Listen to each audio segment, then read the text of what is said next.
Identitas perkara. Perkara gugatan dengan nomor 68-G-2024-Petun Semarang dengan penggugat yaitu 1. Andriani LWD, 2. Dian Ratu Ayu Uswatun Hasanah SMH, dan 3. Ria Nur Halimah. Kemudian para penggugat ini diwakili oleh kuasa hukumnya yaitu Nurjana SHMH. Tergugat yaitu Kepala Dinas Kependudukan dan Pencatatan Sipil Kabupaten Pekalongan. Kemudian tergugat diwakili oleh Sugeng Pranoto SIP. Perkara ini bermula dari penerbitan Akta Kelahiran nomor 3326-LT-2204-2016-0014 atas nama Lutfil Hakim Ali yang diterbitkan oleh Dinas Kependudukan dan Pencatatan Sipil Kabupaten Pekalongan. Akta kelahiran tersebut didasarkan pada kutipan Akta Nikah nomor 371-2611-2006 atas nama Ali Budi Sulistyo dan Siti Aisyah.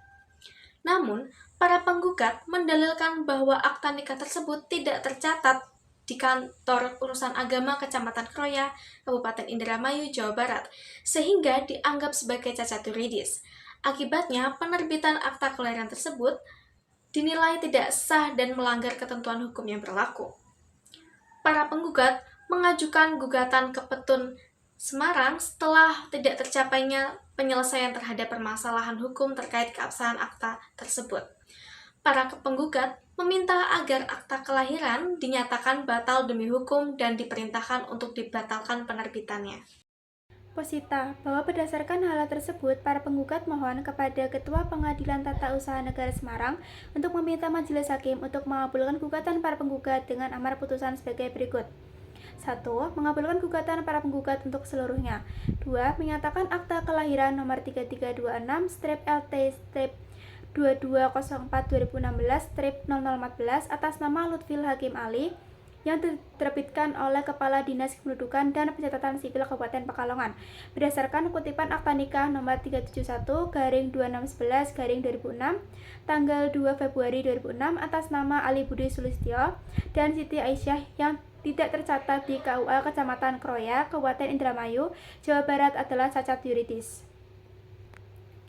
3. Menyatakan batal demi hukum penerbitan Akta Kelahiran nomor 3326-LT-2204-2016-0014 atas nama Lutfil Hakim Ali yang diterbitkan oleh Kepala Dinas Kependudukan dan Pencatatan Sipil Kabupaten Pekalongan.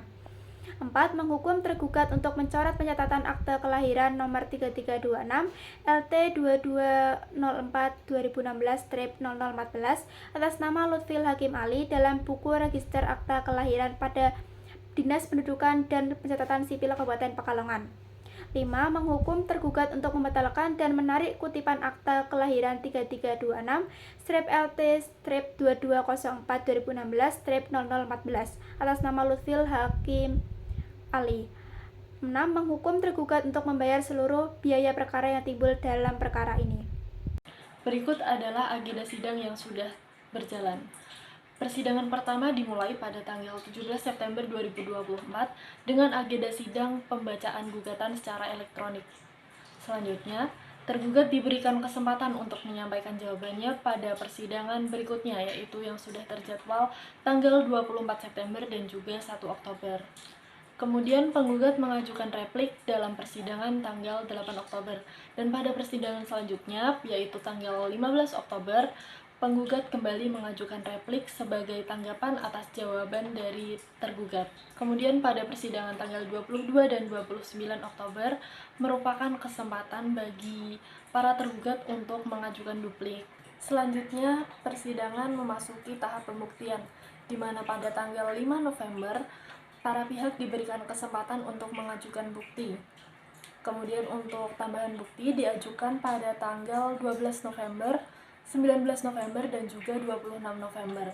Namun pada tanggal 19 dan 26 ini, agenda persidangan tidak hanya mengajukan bukti tambahan, karena dalam persidangan tanggal 19 dan 26, tergugat juga mengajukan 2 orang saksi. Setelah itu, para pihak masih diberikan kesempatan untuk mengajukan tambahan bukti, di mana kesempatan ini adalah kesempatan terakhir, yaitu pada tanggal 3 Desember 2024. Kemudian untuk persidangan selanjutnya, yaitu pada tanggal 10 Desember, Agenda sidang adalah penyampaian kesimpulan dari para pihak. Sidang perkara nomor 68-G-2024-PTUN Semarang dalam konteks hukum acara dilaksanakan sesuai dengan prosedur. Tidak terdapat kendala yang signifikan secara hukum. Namun, secara teknis, persidangan mengalami beberapa kendala. Salah satu kendala utama yang dihadapi adalah perbaikan server Mahkamah Agung yang sedang berlangsung.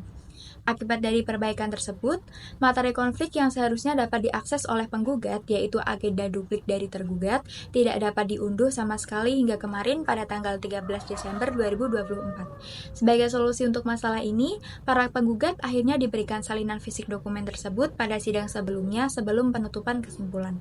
Hal ini diharapkan dapat memastikan bahwa semua pihak memiliki akses yang sama terhadap informasi penting dalam proses persidangan, meskipun terdapat kendala teknis yang tidak terduga. Untuk persidangan perkara yang kelompok kami amati, secara umum sudah sesuai dengan hukum acara tata usaha negara. Namun masih terdapat beberapa catatan mengenai tergugat, yaitu yang pertama, tergugat patut diduga tidak paham mengenai prosedur hukum acara peradilan tata usaha negara dan mungkin belum pernah bersidang, sehingga ketika memberikan jawaban persidangan, yang bertanda tangan adalah prinsipalnya, bukan kuasa hukumnya. Padahal yang mewakili dalam persidangan ini adalah kuasa hukumnya.